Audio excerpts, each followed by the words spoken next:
0-3? Welcome back, ladies and gentlemen, to the AR Wrestling Podcast, and we are your co-hosts, Ryan and Alex. And you know what? We got a banger for you this week. So we sit back and relax and enjoy this episode as normal. But to first, like always, we get with it. We get with Ryan first. Ryan, what's popping? Hey, not much, not much. Just been having a banger of a week. I Oh don't know about God, you. We've been having some hella storms bro, lately. it was pretty bad down here. It was not Yeah, fun. shit was nuts. I went outside in that shit, stood outside in the middle of a glass shack, and I couldn't even see the door that was 10 feet away from me through the rain. I Me and Kaylee, we had a formal dance for her, and it poured rain the entire way there. When we get back, there's this thing called Reeve River, and it's like this where her building is, and the street outside of her building. Um, and the entire street, I mean, was flooded. Like it was going up to like my ankle, all the way up to like almost mid shin. It was flooded. That's wild. So I was out in that, and then the following morning, I was out in the rain for like 4 hours. It was great because of my job. Love my job, by the way. Not complaining. So Damn straight. Hell that's where yeah. we're at with it with weather. We had a tornado warning. I had to go downstairs and sit in the lobby because it's basically the middle of the building. Loved it. You So, already know they didn't call no weather warning for us. You already know they had us working on that production line through that storm. well, you didn't have as bad weather as we did. You know what I mean? You know what I mean? So, with further ado, I think we get into the news. Unless there's anything else, Ryan. Nah, this is it. Let's get right to the news. So this week's been pretty Going interesting. into the Miro, news. we all know that he was released, but he signed with WWE. I think he's gonna go back to the Rusev moniker, which I'd be okay with, honestly. I would 100% be okay with it. You bring it back into Rusev Day, 100%. That shit would get over in today's world. It would do the same thing as it did back then. But what do we think about this, Ryan? Where does he go? Does he go back to NXT to start out? Does he go to the main roster? Where are we sitting with him? I think he goes to the main roster, and I'm on the fence about whether you present him as the Rusev Day character or if you make him more of like, The killer Russian he once was. yeah, or like the God's Redeemer that he was in AEW, like where he was really like that monstrous like heel character. I don't know. We'll see though. I'm excited that he's back. Honestly, I think it's going to be good for his career Oh yeah, I'm because I think he excited to see it. realized that AEW was slowly going to shit. hmm Finally, Yeah, I had a weird idea. Rusev, I have just an early prediction I want to throw out. I think he'll return on the Raw after WrestleMania, yeah. seeing as how it looks like we're going to have Aleister Black on the Friday after Mania. I think a good idea if you really wanted to push, because in my opinion, other than Cody, you haven't really pushed any AEW guy to the top yet in order to say, like, come over here, like, you'll get good treatment, other than Cody and maybe Penta. We know Kyle Punk is an AEW guy. He was never an AEW guy. No. I don't think he was at least. Yeah, maybe. But then if he, what I'm trying to say is Miro comes back, you'll have an immediate on the Raw after WrestleMania, a new, hopefully new babyface world champion in Jey Uso that can immediately Yay! start feuding with a monster like Miro. Yay! Yay! So, and there's some other things we got. I mean, we're on WrestleMania weekend. You're talking here. Stephanie Vaquer was forced to relinquish her NXT Women's North American Championship under the circumstances that she gets to choose her next opponent, is what I understood for NXT Stand and Deliver. I think is what I understood. I don't know though. I don't watch that. Mm, I need to start there. There's a lot of stars down there. But then for the NXT Women's North American Championship, there's a ladder match set for NXT Stand and Deliver, which is again is WrestleMania weekend. The qualifying matches start on Tuesday, the 8th, I think. Who do we think's gonna win it? Because we got a lot of people. I don't even know who's in the qualifying bracket. I don't even know any of the women's stars in NXT. I'm gonna be Jordan Grace. Jordan There Grace you go. is probably gonna fight Stephanie Vaquer. Fuck. um. Yeah, I don't know. I don't watch NXT. I don't know any of the women's stars down there. I'm gonna be completely honest. Um, To my own there's fault. there's I think two of the stars that are a couple of the stars. Wait, hold on. Okay, so Zarya qualified over Kalani Jordan, which is Melo's girl, and then wait, no, Zarya and Kalani Jordan qualifying over Lash Legend and Roxanne Perez. Jesus, yeah. So this will be interesting. I'm excited to see all this. I don't know who's going to be all in it, but right now, out of those two, I'm picking Zarya. Zarya's a badass. Yeah, She's I'm picking Zarya out basically of them. Jordan Grace, but like on crack, kind of. But she's Jordan Grace for the mid card. That's how I see her. There you go. But there's some news that kind of I popped up with today, and I was kind of intrigued by this because I didn't see it at first, but I kept seeing the posts over and over again. Supposedly, Brock Lesnar is retired. What do you think, Ryan? Um, I mean, he got a good way of going out, putting Cody over like that. Because this is a Facebook post from WrestleLamia, which is a pretty valid wrestling source, I'd say. I would say that's pretty valid. But a fan had seen Brock in public and asked him, like, if you were to come back, and Brock's response goes, "I'm not, and I'm retired." Meaning we will never get Gunther versus Brock. We'll never get Breaker versus Brock. We will never get. No, actually, we probably. I don't know if I want that. Bronson Reed versus Brock. I don't know if I want Bronson Reed versus Brock, but like Braun versus Brock. Even Fatu versus Brock. Yeah, we're never gonna get any of those. I think Fatu versus Brock would be so crazy. I'd go insane. I'm not totally upset by it because of everything surrounding Brock Lesnar, and all in all, he had a pretty good way of going out. Like the way he hugged Cody unexpectedly, put him over, and gave Cody all the rub. I think a lot of this does have to do with the lawsuit he's in with Janelle. Oh, it definitely is. It definitely 1,000% is. Well, I can't say 1,000% for sure because I'm not in the We're situation. speculating. Yeah, most likely from everything that I've seen. The document went from 67 pages to 100 and like something. I think it was like 101. Damn. I haven't read it yet. I don't want to. I gotta reread it. There's some crazy ass shit in there, dude. There's some new shit that I saw in there that I debated on sending you. God damn. So, but I mean, I'm ready to get into Monday Night Raw if you are. Oh yeah, 1,000%. So let's do this shit. First, to get into Monday Night Raw, we see Rhea Ripley, Io Sky with Dakota Kai, Bianca Belair, and Logan Paul. Then the Usos and Gunther. We have the Women's World Championship with Io versus Rhea. The special guest referee being Bianca. Logan Paul versus AJ Styles, or their confrontation, whatever the hell happened. And we see Jimmy Uso versus Gunther. That segment had me pissed off. Wow.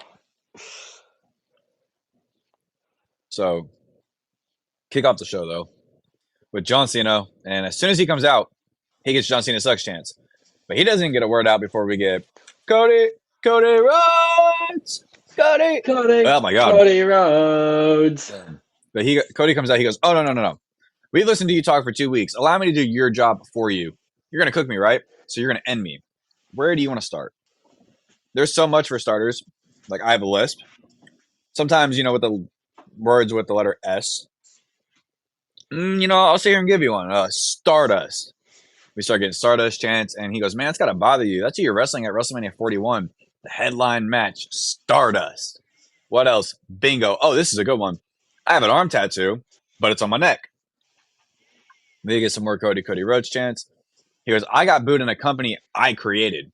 I knew you weren't going to bite on it. Perhaps I'm struggling on the thought of Superman's really dead." Then we get Let's Go Cena sucks chants. He goes, "That would bring me to my next point.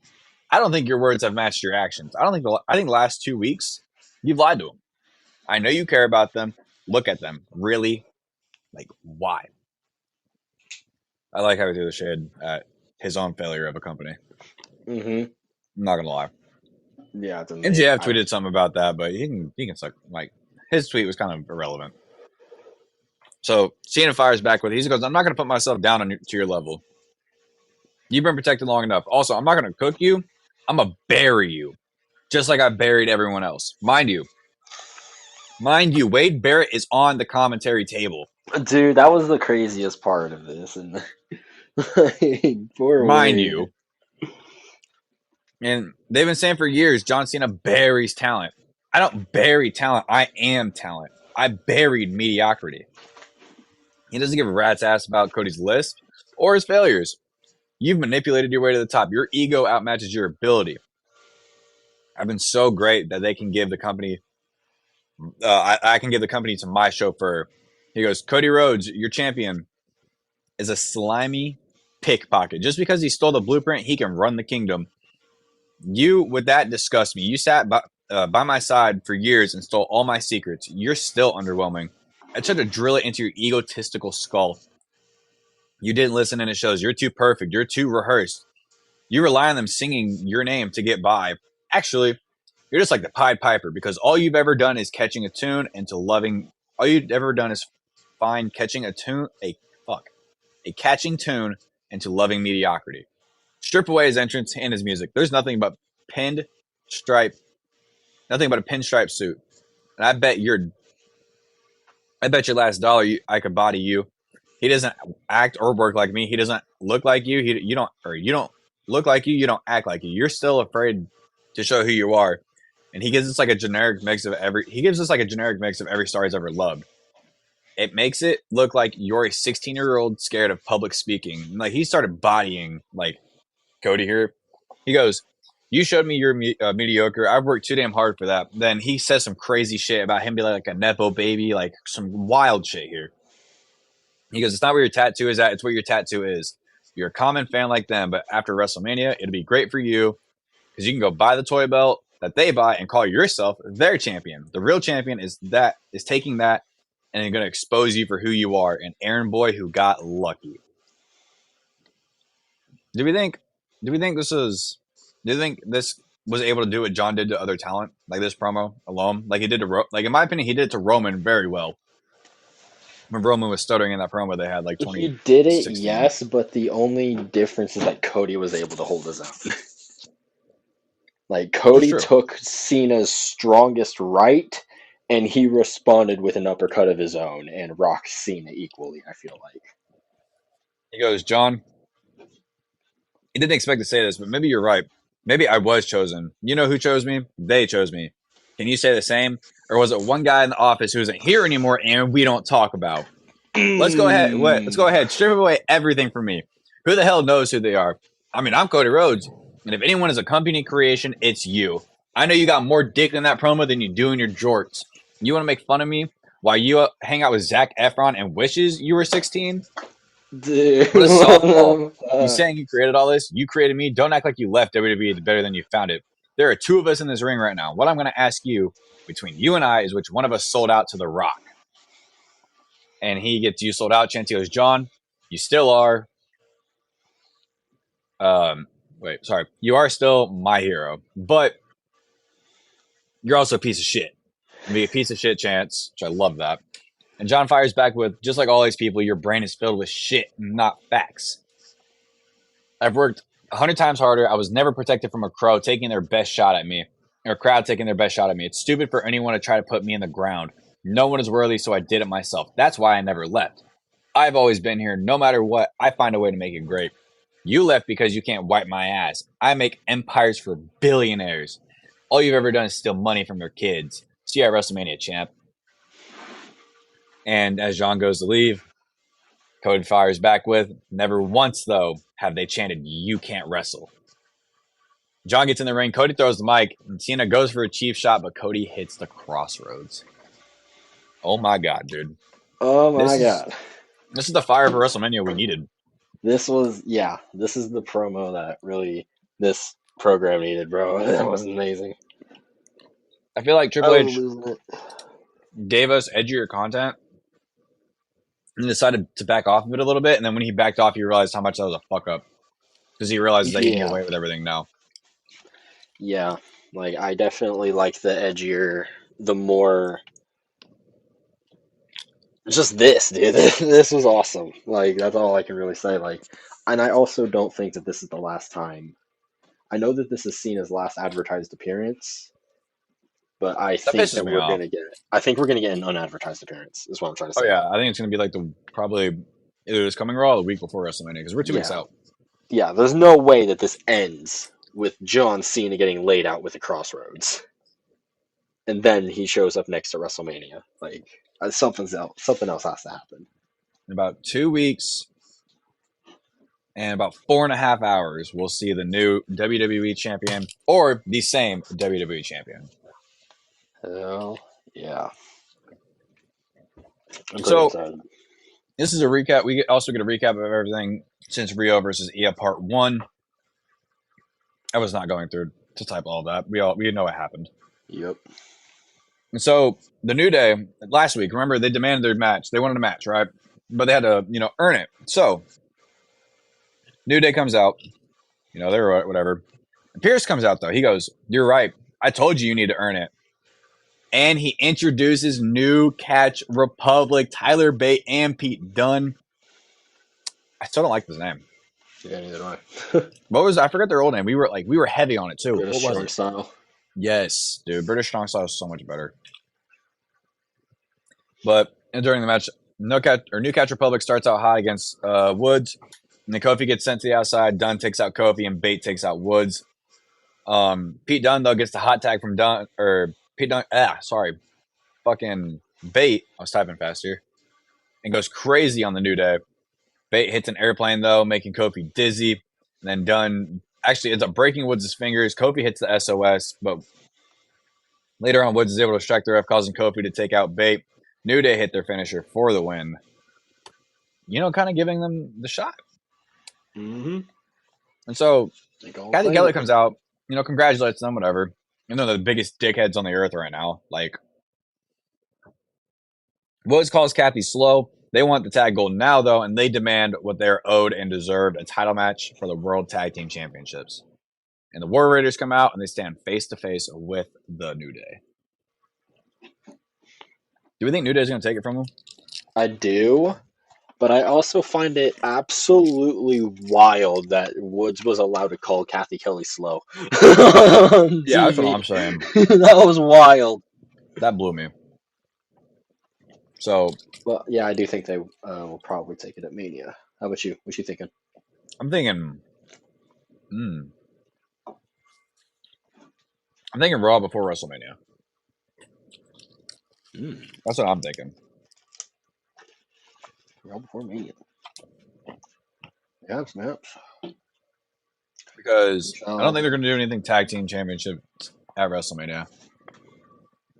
If they do, it's going to be the WWE ones because they're probably going to have a big. I would honestly be okay with like a fatal 4-way or some type of like match where it involves Pretty Deadly, DIY, Motor City Machine Guns, and the Street Profits. And you know who walks out? Who? Yes, boy. Yes, boy. No, in reality though, it'd be Street Profits. I'd have them retain. Yeah. But if I had to pick a different team, it would 100% be Pretty Deadly. Through and through. That's not my pick. I would not be upset with Pretty Deadly winning. I wouldn't be either. So we finally get the musical. Yes, boy.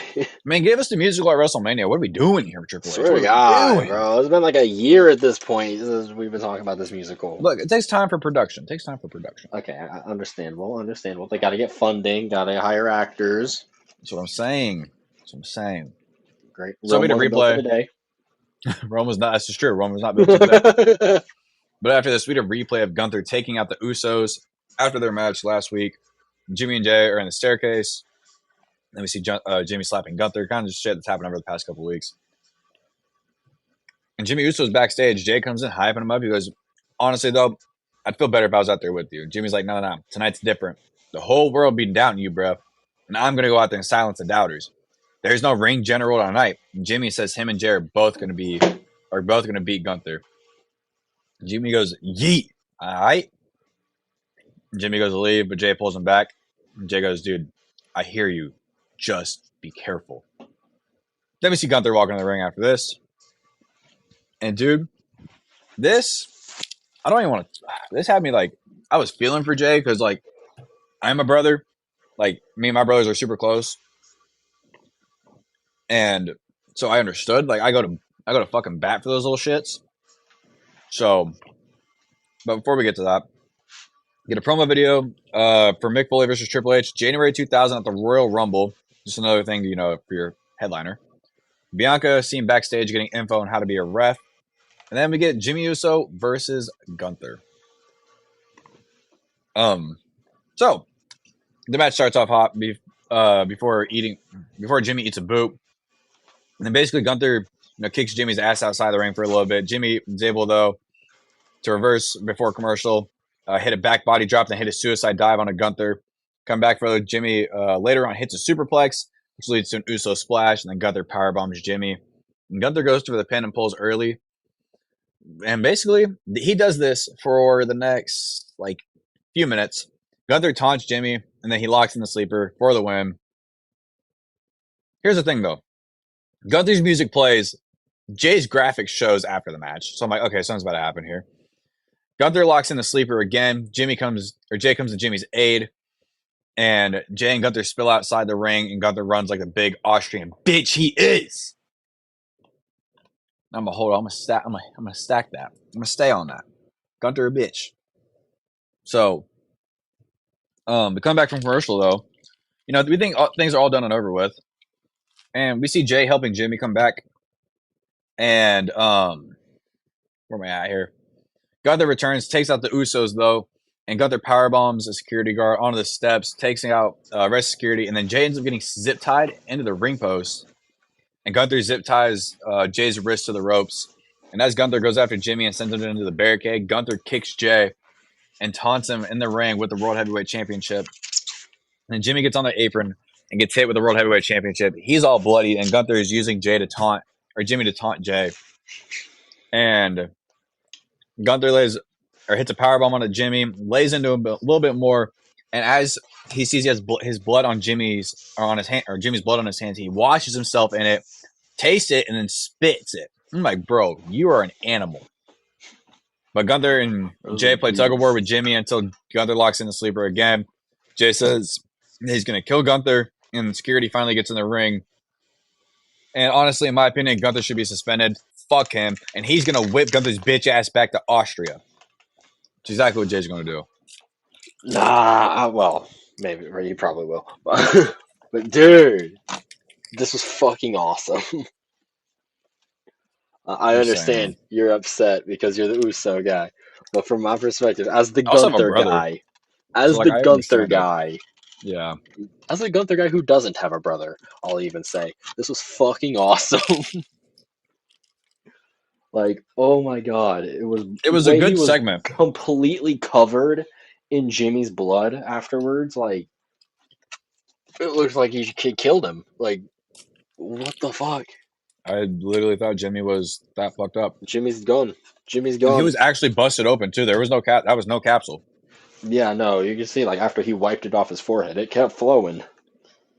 So that was pretty nuts. This for any of the like haters of this angle, not this feud, this like rivalry. It's like it's kind of hard to hate on that. You got to think of how it's going too. Which then, in return for me, this also lights another fire for WrestleMania. Which I'm okay with. Like this now, match? No, just like for storylines in general. Yeah, I think it helps. Like I said with the John Cena one, John Cena Cody Rhodes one, this has finally made WrestleMania like this season kind of worth it. We're 3 weeks. We're 3 weeks left, but like still. Yeah, it definitely feels like a lot more hyped up now. Yeah, a lot more fire on it. So we get a replay of the contract signing for WrestleMania 41 Night 1 main event. Again, why is this a fucking contract? It's a routine triple threat. I don't get it. Oh no. I agree, dude. It's fucking craziness. Where's our contract signing for the damn like Cena and Cody could have had a cool contract signing moment. I think they're gonna have one here soon, honestly. But there's no advertisement, so I don't fucking know. Yeah, they aren't gonna have one, I don't think. But after this, we get a replay of the Judgment Day taking out Penta and Breaker. Basically, the end of Penta versus Braun and Dom trying to get Penta to turn. Then we get into the Judgment Day locker room. Finn and Dom and Carlito are all talking. Raquel and Liv walk in. Finn's like, now that we have that new member, funny business aside, or behind us. Time to bring back gold. And Finn kind of mocks Raquel for losing last week. And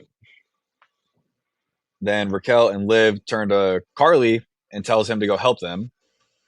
And then Liv and Raquel seem to be plotting something as well. Yeah, they The mentioned implosion something of the about Judgment Day. Bailey and Lyra. Maybe some. I definitely think so. I'm saying the implosion of the Judgment Day.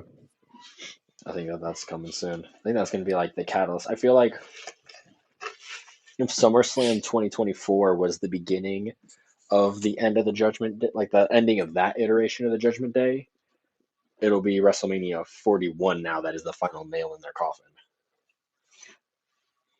I definitely agree to that.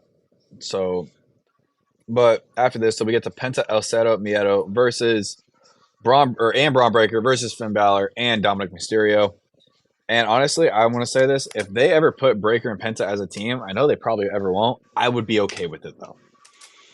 This shit was awesome. That'd be pretty Um, cool. to get into the match, Finn distracts Penta, allowing Dom to take control. Breaker attack or catches Finn in air and slams him, and then Breaker helps Penta hit the tope con Hilo onto the Judgment Day. And Breaker and Balor get hot tags, but Breaker takes control. And the Judgment Day, go for a double suplex, but Breaker suplexes Mysterio and Balor. And then Penta and Breaker hit a double team move onto Finn, and Breaker sends Dom outside, which later ends up Breaker goes for a spear on Finn, but spears Penta instead, and Balor hits the coup de grace onto Penta for the win. Penta's first pinfall loss. It's protected though. I'm okay with Well, this. protected. I do agree. I'm okay with this being protected. Kind of sucks. Yeah. It was the same week of his brother's debut, but we're here. We're here for it. I'm thinking So these four might be the contestants of the IC title. I think this is like the four people that are going to be in the IC title match, though, at Mania. In all honesty, I think it's going to be potentially a fatal four-way between these guys. I'd be okay with that. I'm leaning less on the ladder match now for the IC belt and more on that for the SmackDown tag titles. Yeah, because there's a ladder match every year at WrestleMania. Yeah. Should be, though. I like it. Can't I'm break not the against tradition, that. dude. Can't break the tradition. So after this, we get Chad Gable with Adam Pearce, and Gable, he goes, "Hey, what about that man? What about that guy Americana last week?" And Pearce wants Gable in the ring, and he goes, "Man, can't. Doctor's orders." Gable says that he'll be good next week for Minneapolis, and Gable tries to fight his way though for next week, but Pearce goes, "Nah, man. El Grande Americano is competing, and you're not, because this is for next week." And Gable's a little pissed off. Alpha Academy walks in to discuss opportunities, and Gable berates the Alpha Academy. And Maxine says, "Hey, we want to talk opportunities." And Pierce is always happy to talk about Otis and Tozawa. But Maxine goes like, "Well, also for me, not just the boys, but for me." She's got some ideas about her career. She's been talking to Natty, so we'll see what goes on. But I'm excited. Do we see something bigger with Maxine or what? Yeah, she's in the. They announced a women's tag team title qualifier gauntlet match for next week's SmackDown, and her and Natalia are a team in that gauntlet match, even though I don't think they've had a single tag match together. So I'll I get wonder to if that that's when the I talk about it. opportunity that was talked about. But yeah, that is, she's got that. With So Natalia. where are we at We here? shall Rhea see. and Io are seen getting ready backstage there for the minute. What'd you say? No, I was just saying, yeah, we shall see, though. Oh yeah, we shall Who see. knows? Rhea and Io though are getting ready for the main event, Monday Night Raw, and Breaker's with Kathy, and Penta comes in pissed off. Him and Breaker argue, and security splits them up. That's too big, but it could lead into WrestleMania. To be honest, like we've been talking about, I'd be okay with it. AJ Styles though, he comes out. He goes, "I've been waiting patiently." Logan Paul, you said you were going to call me out. If you have something to say, say it to my face. Come out here and say it right now. And Logan Paul comes out. He goes, "I hear you, AJ. Listen, buddy, you wouldn't understand. None of you, including him, have the same level of fame that I do. A global phenomenon that's just me keeping humble. Everyone here is on my time. If I want to make you wait, I'll make you wait." I just want to point out though, AJ is also known as a global phenomenon in the wrestling world. Just He want to is point that out. phenomenal. Um, you do as you're told because you're sheep, but you don't get your shiny panties. But don't get your shiny panties in a bunch. And Logan gets shut the fuck up chance, and he goes, AJ, I've had a change of heart. I'm a girl dad now. AJ Styles, I forgive you for what you did to me at MSG, but I don't forget. So don't pull that again. And AJ goes, you know what, man? I got a daughter too, so I forgive you too. And Logan's like, what do you mean forgive me? What do you get forgive me for? He goes, hear me out. I forgive you, Logan Paul, for being the biggest douchebag to ever step foot in this ring. You brag about your success and your money. These fans don't care about that. They care about what you're willing to sacrifice. Dude, you have all the talent. Talent only gets you so far in this business. So what are you going to do with it? And Logan goes, I ask you for advice, but they don't say ask for advice from someone you don't want it from. And Ninja goes, don't let your mouth write a check your ass can't cash. Logan's like, is that a threat? And AJ goes, dude, this is Monday Night Raw. We're in London. I've got my gear on. What do you think? Logan goes, I'm done talking. AJ knows it. Logan Paul doesn't fight for free. This city can't afford me. Everyone here is broke. Logan starts berating the crowd. And he goes, you want that big money match with Logan Paul? Why don't you set your sights a little higher? Logan points to the WrestleMania sign, and he tries to attack AJ. AJ counters, and Logan retreats like the crybaby bitch he is. And AJ bounces Paul off the announce table, though. And Logan uses the ropes against AJ, which allows him to hit the pulverizer on AJ. Oh my god, dude. This shit, I'm actually enjoying this a lot more than what I thought it would. Not even because they said WrestleMania, just more of what this feud has become. Yeah. And this is an interesting one to put on the card. Like it's so short. Like in terms of feud? Yeah, it's like a such shortly put together feud. Like you've had Drew McIntyre and Damian Priest. Now we know Drew McIntyre is out. Whatever. You could have done Rollins versus Punk for God's sake. Left Roman out of the main event because he doesn't deserve number 10 or 11, whatever the fuck number he's at now. He only likes it. He only gets it because he's a Samoan, in my opinion. But I don't know, man. I like this one out of the most that are not world title feuds, and this one is the least put together so far. Like it's very less. It's not had enough time to put together. Oh yeah, I like that. I'm definitely into it. I wouldn't say it's my favorite non-title one. I think mine still might be the triple threat, or it might be Jade and Naomi. Honestly, I like the Jade and Naomi feud right now. I'm a big fan of this. Like, I like the idea of AJ being the grizzled, old, like But the greatest. Like, he is a generational talent. Like, AJ changed their damn wrestling business. He is that guy. Meanwhile, Logan Paul has had under 15 matches, and he's at this level already. So I kind of like that dynamic of them button heads now. I do too. You know who else I'm starting to kind of like butt heads?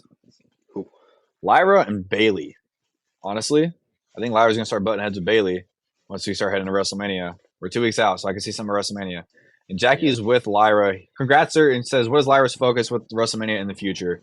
And she thinks Bayley. And when it comes to the Intercontinental Championship, though, she can stand on her own 2 feet. And Bayley is the only person that has actually beat Lyra. And then we get next week Lyra versus Bayley for the Women's IC Championship. I'm excited for it. Mm-hmm. I don't know. Bayley might pull out a last-minute upset. Who knows? I wouldn't be against Bayley winning that belt just out of nowhere like that. I would love that, honestly. It would mean at least something happened with the belt. Yeah.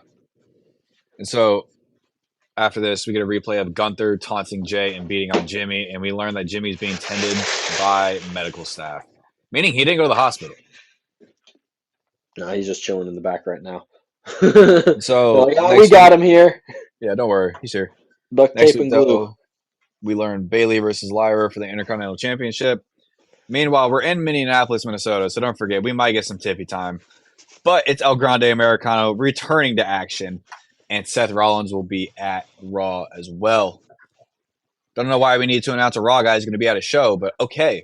Why is Monday Night Rollins going to need to be announced for Raw? It's what I want to know. So after this, though, we get to the Judgment Day locker room, and the girls congratulate the boys on winning. Finn says he's going to challenge Breaker, and Liv says that Finn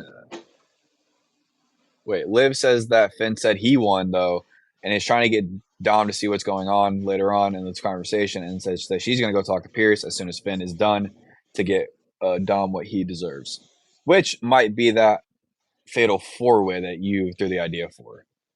Mm-hmm. You see something Honestly, maybe if we wanted to throw in some like turmoil, Finn Balor goes to Pierce earlier in the night and tries to work out a WrestleMania title match with for the IC belt, and then later in the night, Liv Morgan goes and talks to Adam Pierce, and Pierce, being the devious motherfucker he is like, okay, well, you want a match? You want to match on behalf of Dom? I'll give you both a match. and then Liv and Finn can start arguing about, well, you went to Pierce behind my back, but you went to Pierce behind my back, and this and that. mm-hmm. So I like this, honestly. Liv Morgan doing exactly what she said she was going to do, and she's done it. But getting into this next match, I like how it's kind of that segment was before this. We get the Women's World Championship with special guest referee Bianca Belair, Rhea Ripley versus Io Sky. And the match goes on with Io and Rhea going back and forth in the corners and the ropes. Bianca has to separate them, though, multiple times. And Rhea is kind of getting pissed off about this throughout the entire match. But she's in control later on. And when we come back from commercial, and then Io takes control shortly after, allowing her to hit a missile drop kick that leads to a suicide crossbody dive. And Io goes for her routine, the Meteora, over the moonsault. But Rhea stops over the moonsault. And Io goes for a cross body. But Rhea headbutts Io midair.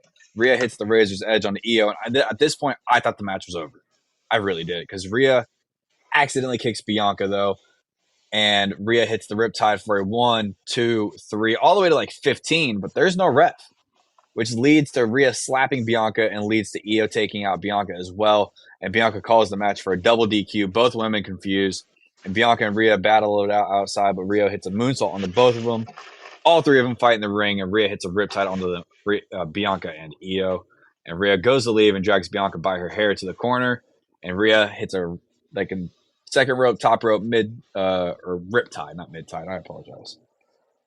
After this, though, as we close the show, Michael Cole says, even though Rhea is the last woman standing, so whoever wins, I think it's going to be last woman standing match against Rhea. To be honest. Rhea's gonna try to headbutt her way into it and make it a that. I think it's gonna be last woman standing after what happened on Friday. I think it's still gonna be a triple threat.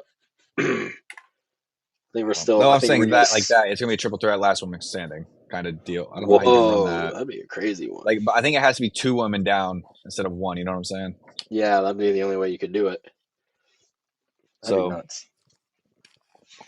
Yeah, you'd obviously have to bend the rules, but hey, we bend the rules here. You know, it's okay. I like that. We've seen it multiple times. We saw it literally before. We saw it the week after or the Monday after Elimination Chamber. You know, Bianca can just slap and push people and get away with it. Didn't know that. Oh my God. I'm still pissed about that. She didn't slap nobody. She pushed her against the apron, and that was it. Look, all I'm gonna say is the fact that I don't care if she was out at the match. It was the her pushing Rhea thing.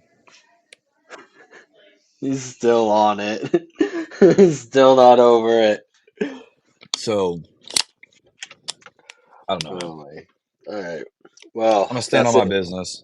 Stand on business. I respect it all the way. It's all for Raw though. Let's get into SmackDown, my guy. Let's top right into SmackDown, and that is gonna be the conclusion of the European tour as we go to Chicago, Illinois. They are electric as we return to the good old United States. God bless America and our champion, Chelsea Green. Braun Strowman and Jacob Fatu. They enter and they got a last man standing match, which we learn is a number one contenders match for the U.S. title. For the man himself, L.A. Knight. Yeah. His title.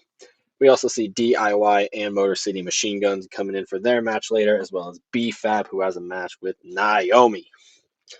We then have a replay of the Night 1 main event contract signing last week between Punk, Rollins, and Roman, and the hometown hero himself, CM Punk, makes his way to the ring, and they go nuts, obviously, because it's Chicago. But Punk goes to the ring and he doesn't know where to begin, but they all said the best crowd was overseas, and he tells Chicago to make some noise as they go insane. And that's why we don't listen to outside voices. Chicago. Little known fact is I'm not even supposed to be here. He tells a story of how he was born with a cord around his neck and he isn't supposed to be here.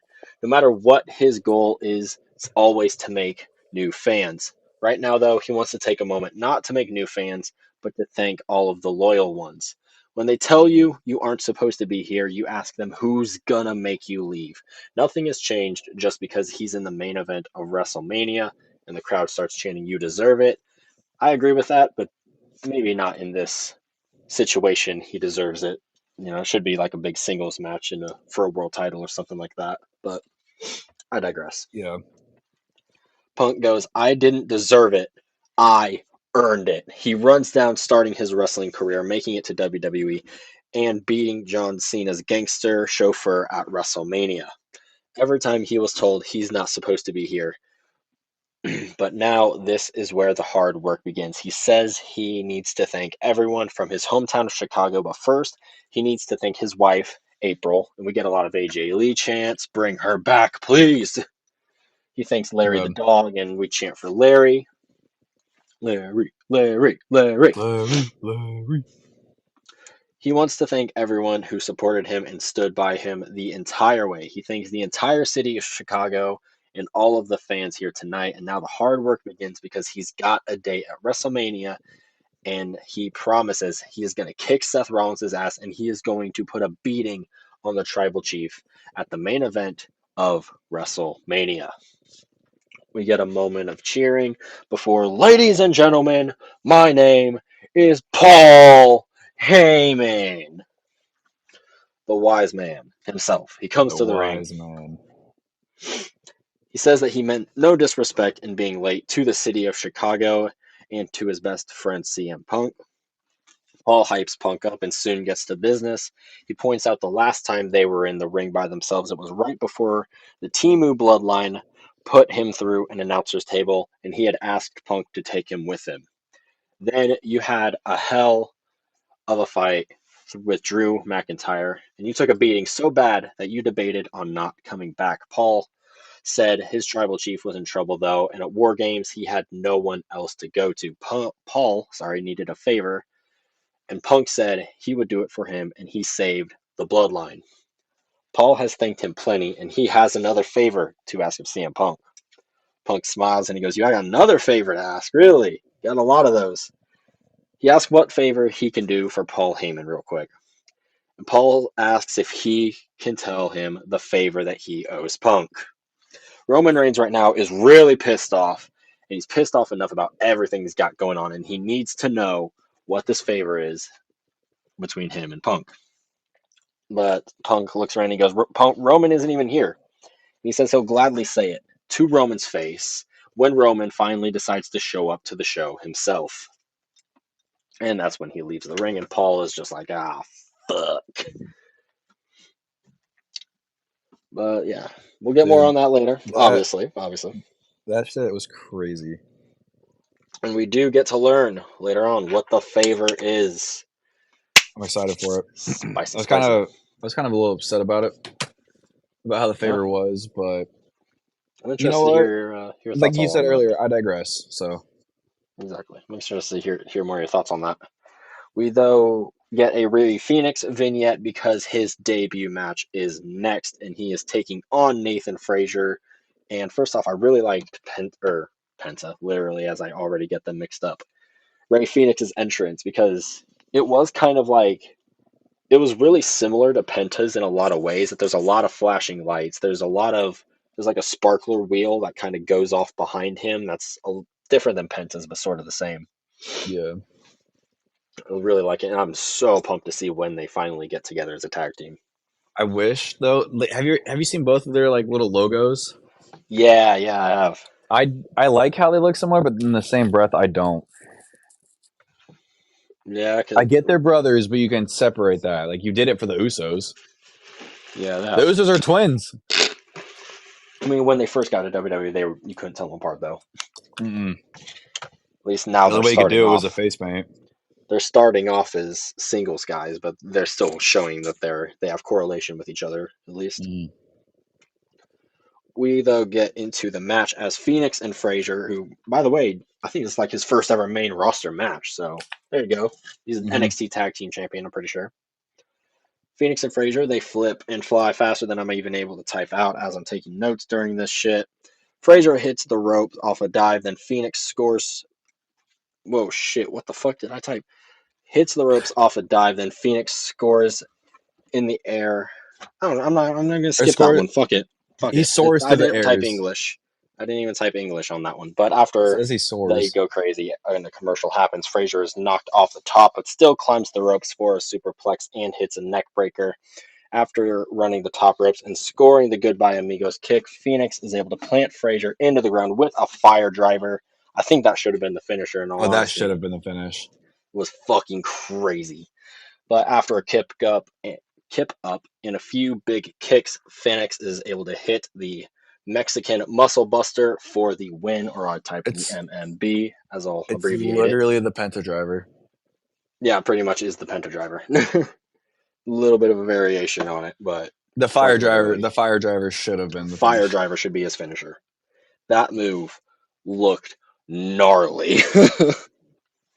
Oh my But god. Byron Saxton, he gets into the ring for an interview after the match. Phoenix says gracias and that he has a long history in Chicago. I assume that's him talking about like a lot of the big AEW shows that he's done in Yeah. Chicago, kind of where he got put on the mainstream, I would argue. Tonight, it's not the debut of Ray Phoenix. Tonight, it's the Ray birth of Ray Phoenix. He is born with passion and he has wanted this his whole life and now says he is part of WWE. What are we thinking on Phoenix's debut? I again I picked at it, but I liked it honestly. Um, who's Penta's opponent though? What do you Wasn't mean? Chad who was Gable. Penta's? That there we go.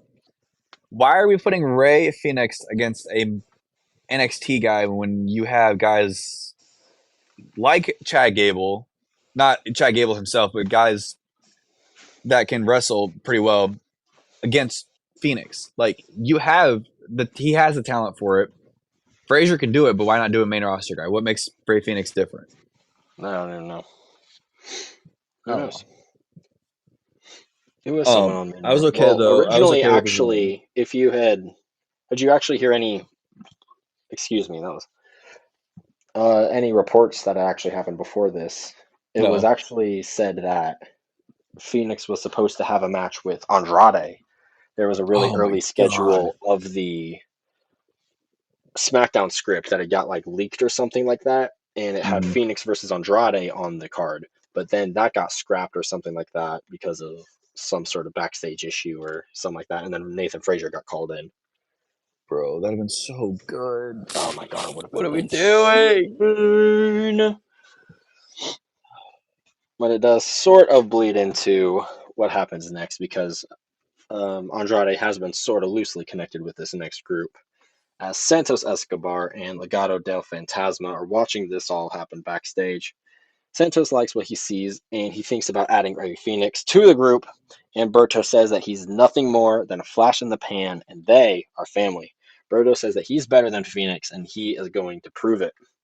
Santos likes the fire and he's going to talk to Nick Aldis about making that match official for next week. That should be a Oh fire man, match. that should be a fire match. We'll see though. I Mm. mean, Santos gets no pop, so I don't know. Yeah, Santos gets no pop, in all honesty. But they So got to do something more with him because I agree. I liked Santos there for like when he initially turned on Rey Mysterio and went heel. I really liked like what they were doing with I him. was intrigued by him, but then I was fucking with it, but then it's just yeah, basically. and yeah. After this though, we'll move on to Pirate McIntyre. He's got a vignette.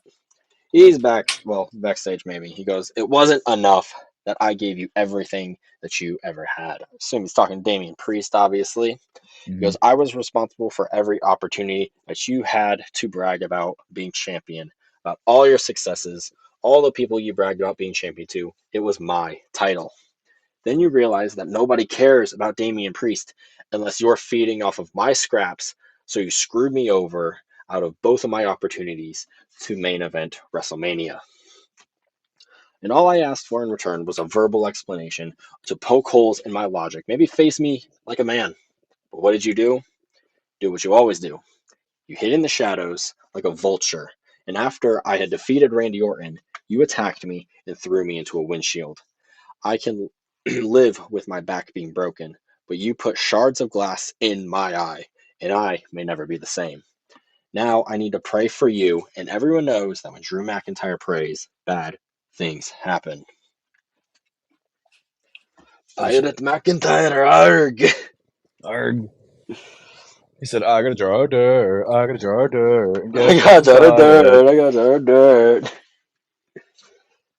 This will be fun. This doesn't even get made official on this show, but I assume this feud will happen at WrestleMania. Assumedly. And Damian Priest, of course, has a response later on in the show, and we'll get to that later. But first, we get a replay of Braun Strowman versus LA Knight that got interrupted by Jacob Fatu last week.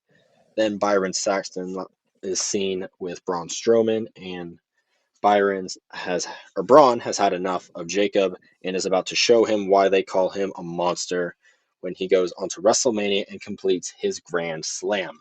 I didn't even know Braun Strowman was one title away from a Grand Slam. But fuck yeah, What let's go, title does he Braun. need? The Oh my US. god, he is. Holy shit. He only needs the US title. Just like Sheamus only needs the IC. It's true. So yeah. Solo comes in, he's laughing at Braun as him and Tana walk in.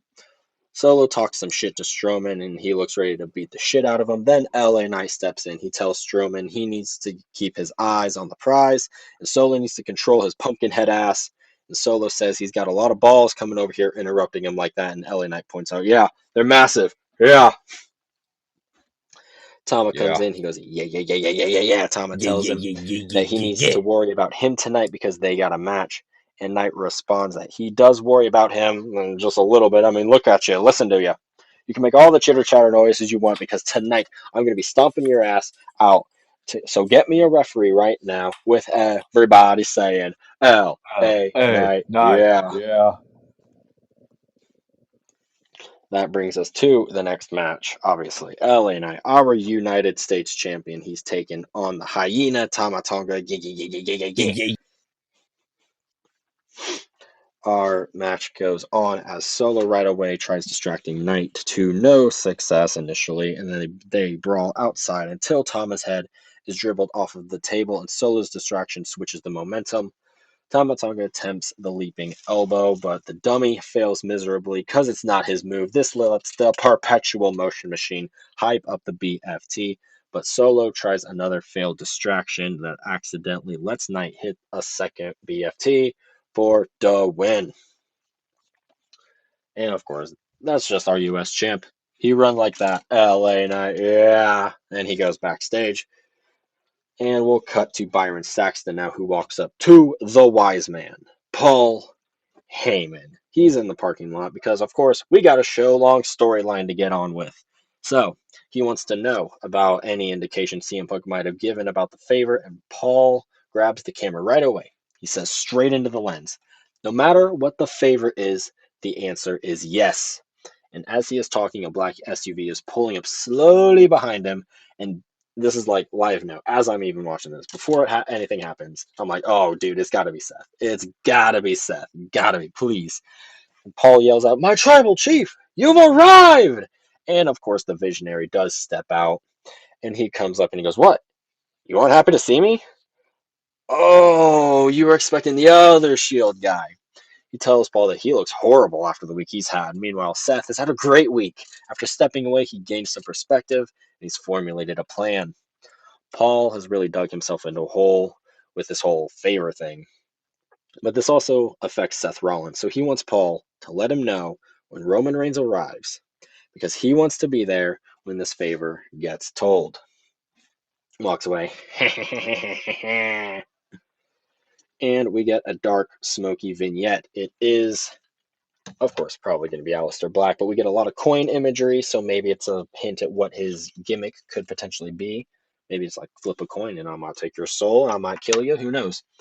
I also find it really funny that every time Seth Rollins is on the screen, one of these teasers like seems to happen. Like it happened a lot with the Penta one. I was really hooked that the idea was going to be Penta comes back and he challenges Seth Rollins for a match. Obviously, never happened. Then, of course, I'm going to point it out here. Seth Rollins is on screen, and then we immediately get a vignette for someone. I would not be against Seth Rollins versus a returning Aleister Malachi Black. Either one. I understand, like, he's hyped up for SmackDown. Rollins is a Raw guy, but damn, that would be fire. And then so, something else is fire. What set fire to the actual internet wrestling world that I figured out was Charlotte Flair and Tiffany Stratton as they go face to face. And holy shit, we've been talking about segments that have hyped up, lit a fire underneath WrestleMania feuds. Boy, did this ever. Holy This shit fuck. cooked. Wade Barrett is the one mediating this, right? And he asks Charlotte to explain why she chose Tiffany and if she still thinks that it was the best choice. And Charlotte explains that it's because Tiffy was begging, and Charlotte is just the gift that keeps on giving. She hasn't done any charity work lately, and she was feeling generous. So every week, the desperation leaks through from Tiffany. And I did make the right choice because I wanted to show all of the smartest wrestling fans in Chicago that there's just no comparison between us. She is getting hazed though. Like the crowd is going in already, booing the shit out of her. Well And Tiffany deserved. gets the microphone and she asks if she's done yet and points out that she didn't get her woo in after all of that. Your biggest competitor, Charlotte, has never been in the ring. It's always been the fans. No matter how hard you try and fight, that's a battle you will never win, and you pretend that nothing gets to you. But then you go and cry on some boohoo talk show. And I'm like, holy fuck, she said that. The Because if you heat. like heard anything she said on that talk show, Charlotte went deep. I did not. Like she opened up. She basically said that she feels like a failure at life after the divorce from Andrade. So why the fuck So did she get Tiffy's divorced? fuck if I know. She wasn't happy in the marriage. This dumb bitch. Can't answer. But the saddest part is that no matter how many titles you win, you can break all the records in the world, but you will always come second to your daddy, Ric Flair. In WrestleMania, you will come second to Tiffany Stratton. Charlotte tries getting some words in, tries talking, but nah.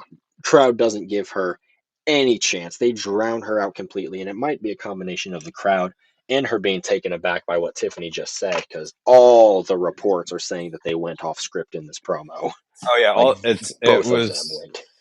the if you go back and watch the replay that they're gonna have set probably for like Peacock and shit, and those lines are out. They're no longer in the Yeah, segment. like they deleted like whole like I'm glad that I watched it like in time before that all got edited out. It's That's what I'm saying. insanity. Then Charlotte finally gets some words in. She goes, "You have only regurgitated what all of my opponents the past 10 years have said. You think you are the first to say that I'm going to come second rate to my dad, but then the crowd completely drowns her out. Like Dominic level heat type shit. It's insane." Tiffany even asks if a cat has her tongue, and Charlotte doesn't get a word out before she's drowned out again. Charlotte gives in, though, and says that Tiffany can have the last word. And boy, oh boy, does Tiffany take it. Because Tiffany asks what Charlotte was doing at 25 years old. You were trying to become a volleyball player, drinking and eating in your daddy's basement. Meanwhile, at 25 years old, I'm walking into WrestleMania as the WWE Women's Champion. You say it's just another WrestleMania, but it seems like I've gotten to you, Charlotte. Charlotte, you might be the queen inside the ring, but outside the ring, you ain't the queen of shit. Charlotte's only response to this, which I thought you were going to give her the final word, Charlotte. What happened? She starts mocking Tiffany's squeaky ass voice. Like, you sound like a 5-year-old, Charlotte. Shut the fuck up, Yeah, bro. that's what I Like, you're thought. done here. You're I was like, done. he got You're cooked. done. You're done. Don't even try it. Tiffany continues the burial. At this point, I'm already thinking, stop, stop, she's already dead. She goes, congratulations for the next 2 weeks. You get to be known as WWE's least favorite Nepo baby. And at WrestleMania, Charlotte, you will be just like you are outside of the ring. Alone. I mean, hell, what's your record now? 0-3? Woo! She bails out of the ring and marches up the ramp, clearly proud of herself, as you should be. And Charlotte attempts some shit about Kaiser being in her DMs, but nah. You saw, And you should Kaiser see Kaiser's fires response. back. Kaiser's Kaiser's. response. Oh my god, I love that shit. Please don't flatter yourself. Dude, there was something I sent you. I forgot what it Oh was. my days. I don't know if I had to do with this segment. But dude, this shit was just like on the money ball. Like it was perfection. Like Like, holy shit. I cannot wait for this match. I can't There's either. so many people that are like, I've seen so many people on the internet be like, I'm scared for this now. What if they hate each other and they just start having a real fight at WrestleMania? Good. I want to watch it. Good. I want Good. to watch the train wreck. I Like, deserve. this is the type of shit that heats up your WrestleMania world title. Like, this is arguably the coldest. Okay, let me rephrase that. Going into this show, I would argue that this is the coldest world title feud. Like, it Oh would go yeah. probably Cena, Cody, Jay Gunther, women's triple threat, then this one. Now, this is pretty fucking up there, bro. This Like, all one. of the women, all the title matches have had huge angles. Oh yeah. That's what I love about this shit, dude. This is the one that we got, and it's actually really like. I knew this one was gonna cook, but like, damn, this shit cooked. Like I knew over the weeks, like Charlotte taking control, and you know what? It's kind of what's been going on with Cody and Cena, but that's to a degree different. I don't know, Yeah, like just how shit's been going on. That put it that way. pretty pumped.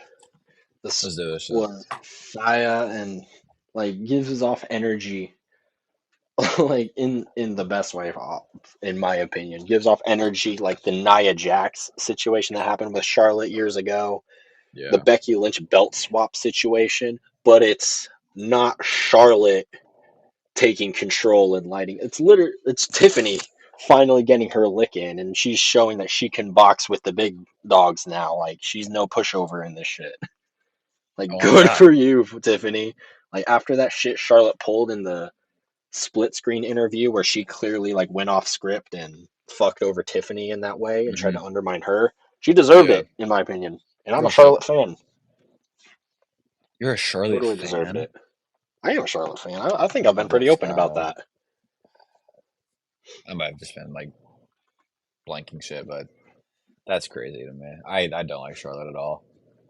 Well, I've never I can have. separate the in ring from the out of ring as well. It's not even like the When entering from when the it outer comes ring. It's to just like a lot of her shit she got because of her dad. I hate to say it.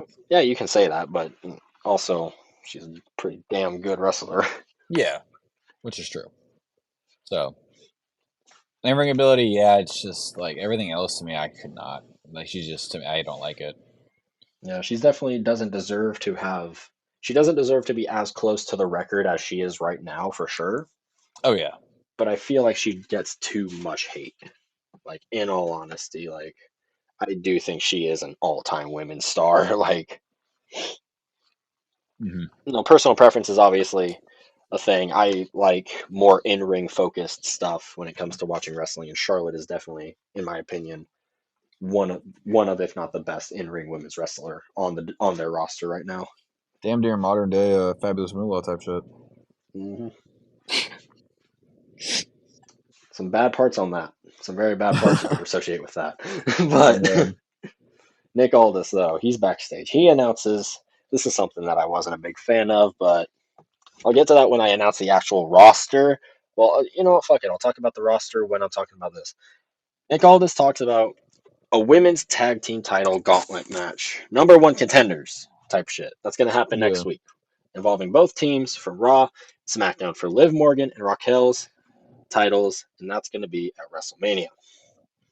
The teams are, as I scroll down, hold on, scroll too far, is going to be Katana Chance and Kaden Carter versus Bailey and Lyra Valkyria versus Shayna Baszler and Zoe Stark, which I didn't even know those two were still associated with each other after they fired Sonya Deville. Yeah, Then that's so B-Fab and weird. Michin, who I don't even think have ever had a tag team match together. They're just best friends. Then Hmm. Natalia and Maxine Dupree, who just became a tag team, and the only established team on this entire gauntlet match, the best women's tag team, I would argue, that doesn't have a pair of belts. It is, of course, the Secret Service. Oh, you're right. You need to stop. We know You who need to needs to stop. win that match. Yeah, well, we know. Speaking of the Secret Harvest, did you see what I sent you? Yeah, yeah, I did see that. I like The that. Facebook, that screenshot from Chelsea Green. Yep, that's legendary. Oh But god. a real gripe, no, like I do genuinely have like there's no established team in that gauntlet match. Like we were like I felt like these belts were so hot when it was the Liv Morgan, Raquel, Bianca, and Naomi stuff that was all going on when they initially won their belts. But Yeah, now they just have no one to feud with. that's kind of yeah. I don't know. Um, Maybe I'll be proven wrong, but that's how I take it right now. How do you feel? what do you mean by what do you mean by established? Like, are you talking Mm. like You ain't had one tag team match like at all, like that you've won or that you've even had together. there's only yeah Katana two? Chance and Kaden Carter, yes, they are a tag team, but they ain't been on TV since the first. I forgot they were on fucking SmackDown until they appeared randomly on the European tour. They're not on SmackDown. They were Raw, but I think they got switched into I Touch of guess Evil. just proves my point even more. Yeah. The Shayna and Zoe. I wish they would have done more with them after Sonya's departure, but we can only get so much out of this. Hmm. Hmm. Like I Beggars said, can't be hopefully I'm choosers. proven wrong because Liv and Raquel are really good as the women's tag team champions. Yes. But then we go on to another set of tag team titles where we determine the number one contenders for the WWE Tag Team Championships. It is DIY taking on Motor City Machine Guns, and the teams go back and forth with double team offense with Johnny and Champa singling out Shelly. Then Saban gets in and takes out DIY with a dive after a commercial, but before he and Shelly attempt skull and bones on Champa, then after Johnny knocks Shelly off the top rope, the turnbuckle pad is then removed. So Project Champa follows and is followed by the assisted fairy tale ending for a near fall. Then Meet in the Middle is stopped as the Guns go for a second skull and bones attempt, but they fail. This is when Champa attempts putting his feet on the ropes during a roll up, but he's caught by the ref. And I'm pretty sure Saban is the one that shoves him into the turnbuckle, making him eat the steel, rolling him up for the win. And they did beat DIY. They didn't beat him clean. So I think this is Mm-mm. going to be starting to set up DIY's claim to be like, well, we need to be in that tag team title match at Mania too because well, they cheated. This is true. This is They're pretty true. I think deadly it's going to be a looking. similar instance to when Gargano kicked Shelly in the nuts. Hmm. Yeah, yeah, exactly. Because now DIY is going to be like, well, you guys got mad at us for doing that, and then you go and cheat like that and throw us into a turnbuckle. Oh yeah, that's what I'm Very running funny. with. Definitely, I like that. But I think a surprising, like, we're talking about a ladder match here between five teams. I think there might be a sixth team that gets added to this ladder match. And Mello Don't Miz be the name, bro. What you know about They're them? officially a tag team now. What you know about Mello Don't Miz? I know they keep missing. Yeah, with all those bricks, they can build a damn house. Miz, he is seen backstage. Him and Mello, they walk past pretty deadly and laugh, and they say, well, Miz is just laughing that they lost last week in their home country to start off. And Mello points out that they fumbled at the 1 yard line just like the Chicago Bears. Pretty Deadly then says that the Miz's jokes are funny, but not as funny as their jokes. That being the Marine 3, Marine 4, and Marine 5, all Miz's shitty little movies. Yeah, honestly. Miz points out that at least the Marine got made 6 times, unlike their musical has been made once. But again, come on now, Rome wasn't built in a day. Chill. Rome wasn't built in a day. PD say that they just finished writing a new song for the musical about someone who hasn't been relevant or awesome in over 10 years. Miz points out that he's been a tag team champion 9 times. PD asked him about how many partners he's had, though, and now he's here with a newer and a younger model, which basically makes him the Leonardo DiCaprio of tag team wrestling. They say that Mello Dope Miz isn't even a real tag team, and they say that Pretty Deadly could beat them even on their worst day because they are awesome. That Not was even looking so it up, though. corny. I hate it. I hate that so much. That was corny as uh, fuck. not even gonna break that down, but I do think that might be a team that tries to weasel their way into the tag team title Oh ladder yeah, match if it even happens. that is. But, Uh, mhm. uh, yeah, But then we'll go on to the angle of this that I was so hyped for. This is why this like feud between Naomi and Jade is becoming like one of my favorites because Naomi doesn't even get 2 seconds into her entrance and Jade shows up and just starts whooping ass. let's go, Jade. Beats the shit out of her for a second until security drags her away. Then B-Fab doesn't hesitate to go after Naomi after the bell, and Naomi hangs B-Fab up on the turnbuckle before hitting a modified lung blower for the win, and I assume that's going to be her new finisher. Fuck Which I Naomi. like. Jade Fuck Cargo's Naomi. badass. She's a badass girl because after this match, Naomi then starts calling out Jade Cargo, saying that she is still standing, and the Storm herself arrives behind her, decapitates her with a fucking pump kick before attempting Jaded. Then security arrives and lets Naomi escape, and Nick Aldis comes out saying that there is only one solution to this situation, and Naomi will go one-on-one with Jade Cargill at WrestleMania. Let's go, Jade! Let's go, Jade. Let's go! Jade freaking Cargill is amazing.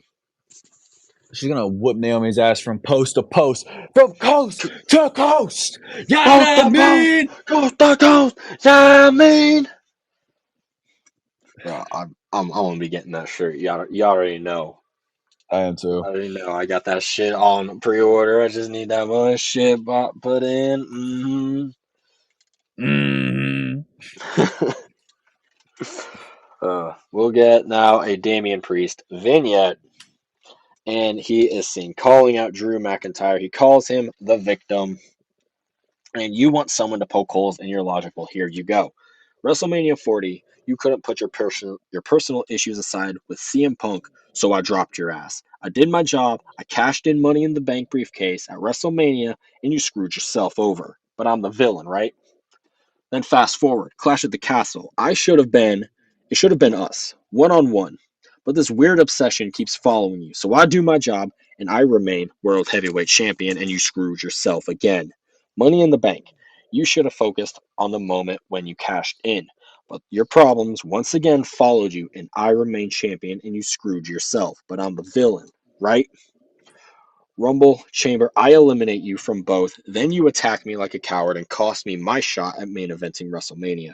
You're a hypocrite and you make excuses, bitch, complain, and point the finger at everyone other than yourself. Bro, you are a junkie who gets high off of making these stupid ass jokes and playing the victim. So if you want me to be the villain in your story, I will be. And it's time to pray. No more hiding in the shadows. No more playing the victim. Next week, in the middle of the ring, let's meet eye to eye, and you will become my victim at WrestleMania. Yes. Yeah, boy. I think that there isn't a. I think there's a reason though that this didn't get a match card after that was said, and I think that we're getting ready to add a stipulation to it. Oh. I hope. The That's stupid ass literally. eye for an eye fucking stipulation. Bro, God damn it! please! No, No! dude, that dumbass. No! No! What was God, Vince please, thinking, bro? no! Not the ping pong ball eyeball thing, no. What was Vince thinking? I would like to see something like an I Quit match. I'd be okay with that. That would be fucking cool. Just something where these guys can go crazy on it. Yeah, I think they could. For real, I'm ready for it. Then we go to Kevin Owens, and he's wearing a Bret Hart jacket and a Finn Balor shirt. And now, okay, so I put down a note where, normally I don't point this out, but he's wearing like a shirt that usually correlates with the feud he's in. He's wearing a Finn Balor shirt and a Bret Hart sweatshirt.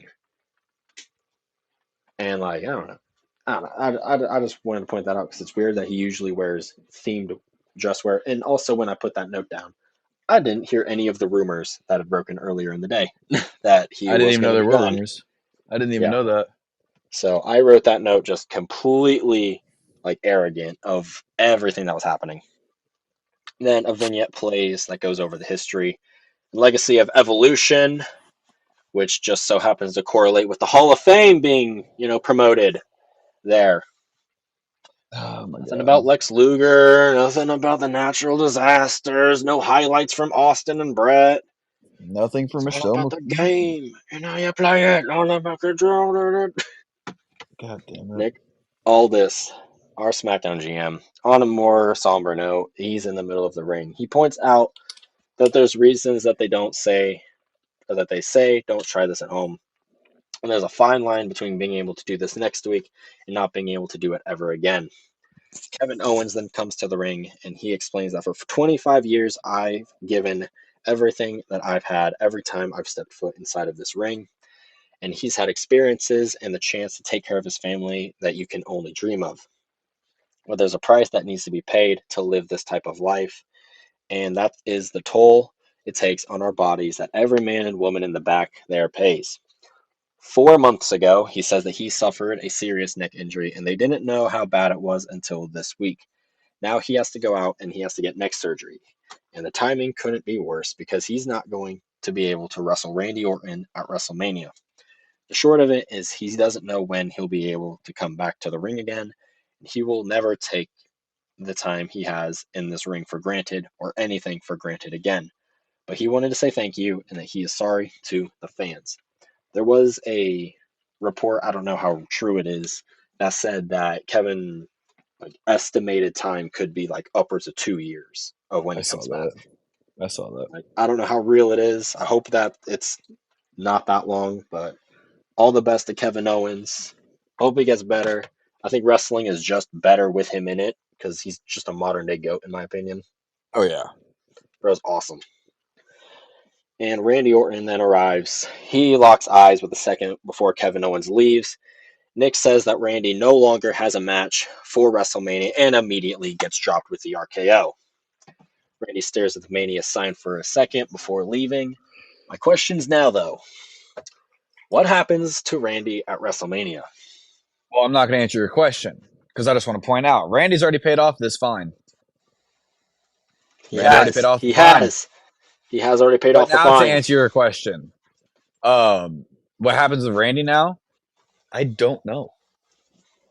I don't know. Because, I mean, we've got these names that are rumored to come in. WWE could fast track Rusev, potentially do a surprise match, some similar to like what they did with Cody and Seth Rollins. Be like, okay, Yeah. Cody, you'll have a match, but we're not going to tell you who it is until it's Mania, and that's when we get You the mean surprise Rollins? return of Rusev. Yeah, did I mess You up said there? Cody. Yeah. Okay, It doesn't matter. Point still stands. We know what you're talking about. yeah. WrestleMania 32. And then, or I even threw out the idea that because plans can change, and you can twist the teaser that happened last week with Malachi Black that said 425 that I Mm-hmm. inherited as or interpreted as April 25th. Instead, you can switch it to April 2025. It works either way. That's what you originally pitched, if I remember Yeah. right.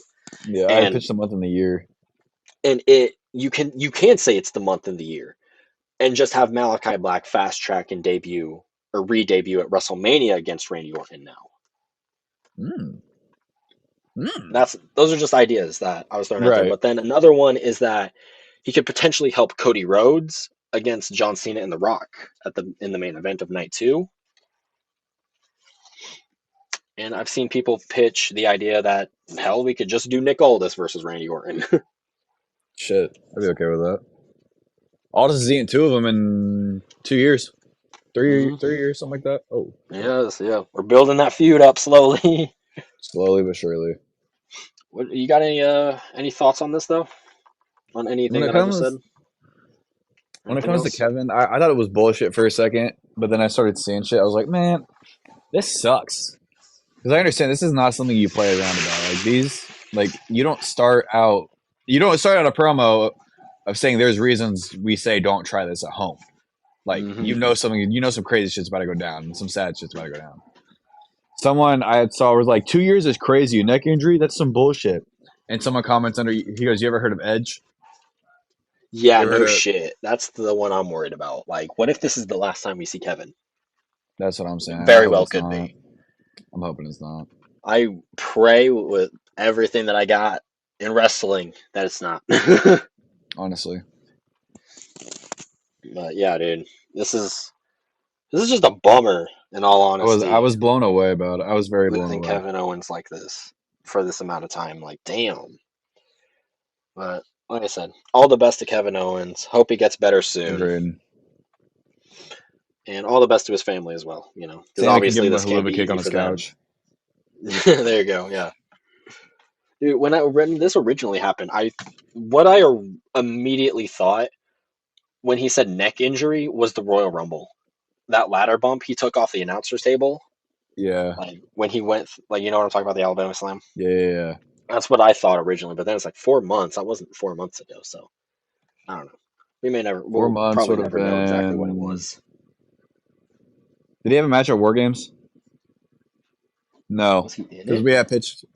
No, he No, he wasn't. didn't. We had pitched him to be in War Games, but he never was. It was Braun. It was Bronson Reed instead. Right, right. He was, I think maybe. No, he wasn't feuding with Cody yet because he started that at Bad Blood. I don't know what Kevin was doing. So 4 months. Ah, did he have a match? Was it a? Didn't he have like a one-on-one match?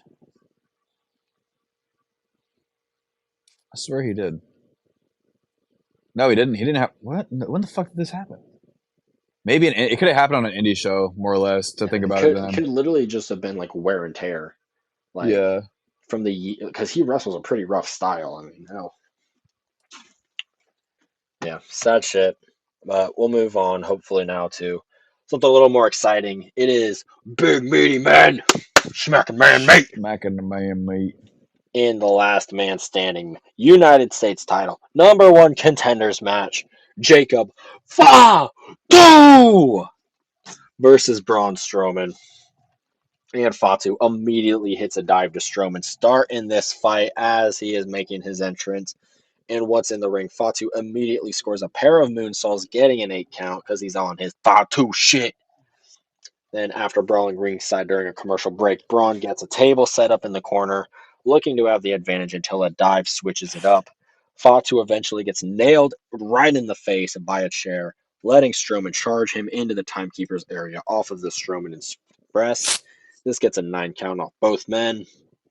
And back from another commercial, this sees both men fighting in the crowd, and Strowman suplexes Fatu through a load of tables, and Strowman's bleeding off of his shoulder, and Fatu still won't stay down. Both are barely able to get to their feet, though, and make it to the ring, where Fatu delivers a hip attack through the table set up earlier by Strowman. Fatu barely getting to his feet at 9. This And we match was got a crazy. #1 contender at WrestleMania, nonetheless, for the United You've States been title. prophesying. You've been making this. You've been prophesizing this. I have been fucking calling this shit for like since SummerSlam, bro. You've been calling the shivers, yeah, for a fat minute now. Like, oh, dude, you have no idea how good that felt. You have no idea how good it felt. I am like, okay, like non-title matches. It's Jade, Naomi, and the triple threat match. When it comes to title matches, dude, it's like Charlotte Flair, Tiffany Stratton, and this one. Like just because Mm-hmm. of who's in it. I love both of these guys. Oh God. Like, Um, oh my god. to go back on our previous topic, what happened 4 months ago, Ryan, was Saturday night's main event for the WWE Championship, Cody Rhodes versus Kevin Owens. What happened that night? Do you remember what happened at the end of the match? I do not. Cody hits a crossroads on Kevin Owens onto a steel chair. Oh god damn it! If that's really what fucked his neck up, even if that's not what fucked his neck up, you could use that as the catalyst of I his comeback feud and have it be told against Cody. you when it happened. You Cody didn't tell Rhodes me was the heel shit. for that. You didn't tell me shit. Told you Cody was the heel for it. He was in the Raw. He Yeah, never does yeah, it. He's a yeah, fucking horrible person. yeah, yeah, yeah, yeah, yeah, Yeah, yeah, yeah, yeah, yeah, yeah, yeah, yeah, yeah, yeah, yeah, yeah. yeah, yeah, yeah. I really hope it's not that though. I hope it's not But either. damn, Be a good that would catalyst suck. though. But yeah, Fatu now he's the number one content, bro. Even if it was that, he went through the fucking Royal Rumble ladder match and the fucking non-sanctioned match with that fucking injured Exactly. neck. Bro's a Exactly. dog. Dog. A dog. All right, I'm not cutting myself off this time. Sorry. But then WWE. We basically go through a replay of John Cena and Cody Rhodes promo battle off of Monday and a rundown for SmackDown next week. Cody Rhodes, he returns to SmackDown. We get a women's tag team title gauntlet match that I ran down earlier. Then Ray Phoenix is taking on Berto, and we get the face to face between Drew McIntyre and Damian Priest. You're Paul Heyman, excuse me, sorry, another one. Paul Heyman is still waiting for Roman Reigns backstage in the parking lot, and Byron Saxton asks for an update about when Roman will arrive. Paul just says, any minute. We cut to commercial and come back as Roman's SUV arrives at the building. It's like, what was the point of that first segment? Like, what was the point of it? Then the OTC, he storms out of the car and in a long shot makes it all the way to the ring, not saying a word, not stopping, no pyro, no ones to the sky, gets the microphone. Chicago! Acknowledge me! Bro is pissed. Goes, wise man, is he here? After being told yes, Roman asks if he is still going on about this favor, and the crowd is chanting for CM Punk. He's like, yeah, that's who I'm talking about. He really doesn't know how Chicago can deal with this guy, though. He wants to know if he should share a secret with Chicago. And Paul says yes. CM Punk, you wouldn't be back here if it wasn't for me. CM Punk wouldn't be in the main event of WrestleMania if it wasn't for me. He mocked Chicago for liking CM Punk because he's from Chicago. He's like me. Yay! He gives Punk credit for everything he's done in his career. He's faced legends, he's faced Hall of Famers, he's won the title, but he's never main evented WrestleMania. That is, until he met the Tribal Chief. He called CM Punk to come to the ring and stop wasting everybody's time and talk about this favor. Of course, Seth Rollins is the one to interrupt him, though, and he dances his way down the ramp as Chicago sings his song. Chicago! He is a visionary. He is a revolutionary. He is Seth freaking Rollins. Seth is excited. Whoa. Whoa! Those other Rollins. He is excited to see how the reality of this favor knocks the socks off of Roman Reigns. Because the funny thing about Roman is that him and reality, well, they don't exactly do well together. Because No. Roman, he doesn't like to live in the real world. Every time he steps outside of his little bubble, reality, it bites him right on the ass. He points out examples such as example A, the heist of the century. Example B, the main event of WrestleMania last year. And the crowd starts chanting, what's the favor? And Seth Oh is God. wondering the same thing. And Chicago. But the reality is, Roman, you won't underestimate Punk. You think you're above CM Punk, and if you ignore him, he's going to go away. Seth tried that, though, and it doesn't work. Now, he's in the main event of WrestleMania, and this is the reality Seth has to deal with. You could have stopped it at War Games. but you didn't. You could have let me stop it at the Garden inside of that cage, but you didn't. But Seth realized something. Over the past week, you either let reality pass you by and leave you in the dust, or you adapt and you learn to control reality. Roman tells him that the reality is you're untrustworthy. I can say the word loyalty, and you don't know the meaning of the word. Paul is standing here because Punk is standing here still because I made a promise to the wise man, and I keep my word. Crowd starts singing, Roman, Roman Reigns, Roman Reigns. I love that one. He deserves it. Acknowledge your tribal chief. God damn it. Bro, it's 2025. These guys are married with wives, and they're fighting over Paul Heyman. Dude, I fucking.